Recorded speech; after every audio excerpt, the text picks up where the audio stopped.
Seperti ini suara yang dihasilkan dari mic internal kamera tanpa editing. Dan ini suara yang dihasilkan dari mic A tanpa editing. Dan ini suara yang dihasilkan dari mic B tanpa editing. Dan ini suara yang dihasilkan dari mic C tanpa editing. Hasil tes ini dilakukan di ruangan yang sama sekali tidak ada acoustic treatment-nya. Dan ruangannya sebenarnya sangat tidak layak buat sound video karena sangat menggema. Tapi bisa jadi ini situasi yang real yang banyak dialami oleh kita semua. Lalu, mic mana yang cocok dengan selera kalian?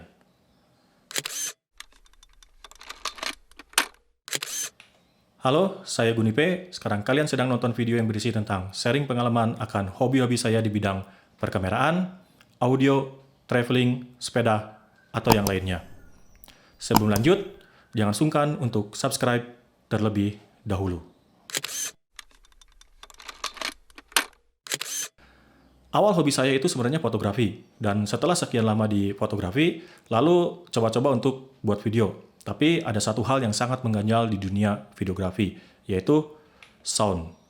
Sampai saat ini, saya masih trial and error dan terus mempelajari bagaimana proses untuk mendapatkan suara video yang oke. Apalagi, saya memulai video di ruangan yang sempit, tanpa ada acoustic treatment-nya. Alhasil, hampir semua video-video saya, karakter suaranya tidak ada yang sama karena masih trial and error untuk mendapatkan karakter suara yang cocok.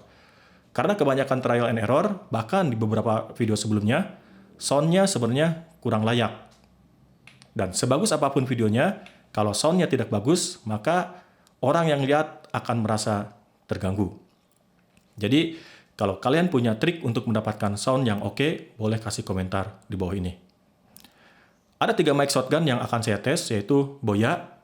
Ini mic pertama yang saya beli ketika masuk dunia videografi. Saya lupa Boya tipe apa, tapi sepertinya Boya BY VM01. Dan sekarang sepertinya sudah discontinue. Lalu ada shotgun dari DT, yaitu V-Mic D3. Mic Boya dan DT ini memakai baterai, jadi punya power sendiri. Lalu berikutnya ada shotgun mungil dari Rode, yaitu Rode Video Micro. Mic ini tidak mempunyai power sendiri karena tidak ada baterainya. Semua mic tersebut nanti langsung terhubung ke kamera tanpa memakai alat recorder. Oke, langsung aja tes. Saya tidak akan menyebutkan dulu mereknya supaya kalian bisa nebak-nebak terlebih dahulu yang mana mic Boya, DT, atau Rode. Tapi terlebih dahulu saya akan tes di mic internal kamera dulu. Saya akan baca teks. Perjalanan Bujangga Manik merupakan salah satu naskah kuno berbahasa Sunda yang memuat kisah perjalanan seorang tokoh bernama Bujangga Manik yang mengelilingi tanah Jawa dan Bali. Naskah ini ditulis pada daun nipah dan diperkirakan ditulis di akhir tahun 1400 atau awal tahun 1500. Naskah ini sangat berharga karena menggambarkan geografi dan topografi Pulau Jawa pada saat naskah dibuat. Sebagian besar dari nama-nama tempat tersebut masih digunakan atau dikenali sampai sekarang. Sound ini dihasilkan dari mic A tanpa editing. Perjalanan Bujangga Manik merupakan salah satu naskah kuno berbahasa Sunda yang memuat kisah perjalanan seorang tokoh bernama Bujangga Manik yang mengelilingi tanah Jawa dan Bali. Naskah ini ditulis pada daun nipah dan diperkirakan ditulis di akhir tahun 1400 atau awal tahun 1500. Naskah ini sangat berharga karena menggambarkan geografi dan topografi Pulau Jawa pada saat naskah dibuat. Sebagian besar dari nama-nama tempat tersebut masih digunakan atau dikenali sampai sekarang. Sound ini dihasilkan dari mic B tanpa editing.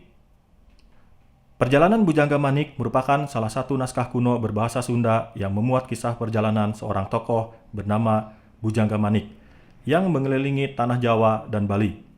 Naskah ini ditulis pada daun nipah dan diperkirakan ditulis di akhir tahun 1400 atau awal tahun 1500. Naskah ini sangat berharga karena menggambarkan geografi dan topografi Pulau Jawa pada saat naskah dibuat.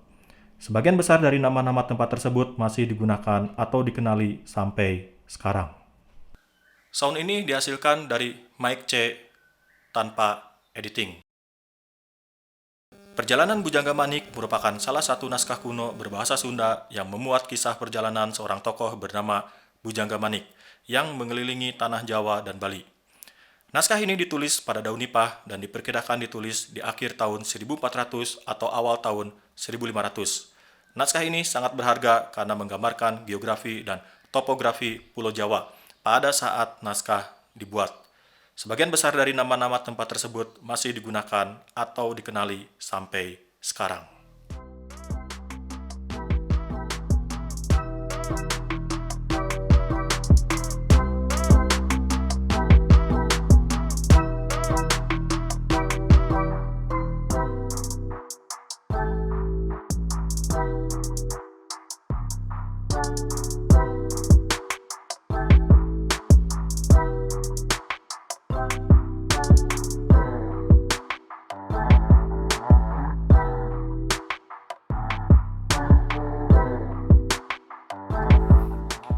Gimana? Bisa nebak mana yang Boya, mana yang Rode Video Micro, atau mana yang DT VMic D3? Oke, ini jawabannya. Mic A adalah Rode Video Micro. Mic B adalah Boya BY VM01. Mic C adalah DT VMic D3. Yang paling murah adalah Boya, dan yang paling mahal adalah DT. Suara dari mic mana yang lebih cocok dengan kalian? Di luar faktor suara yang kita hasilkan, untuk menghasilkan suara yang oke, ternyata tidak tergantung di faktor mic-nya saja. Ada dua hal yang sangat penting dan sangat berpengaruh, yaitu acoustic treatment dan alat recordernya. Karena suara mic yang direkam langsung ke kamera dengan suara mic yang direkam ke alat recorder itu berbeda kualitas. Beda merek recordernya juga hasilnya berbeda. Mungkin kalau ada waktu saya akan tes dan bandingkan kalau rekam ke alat recorder seperti apa. Oke, sekian dulu video kali ini. Semoga kalian bisa lebih mengetahui apakah emang membutuhkan mic eksternal atau pakai mic internal kamera juga udah lebih dari cukup. Terima kasih sudah nonton, sampai jumpa dan jangan lupa like, komen, dan subscribe buat mantengin video lainnya.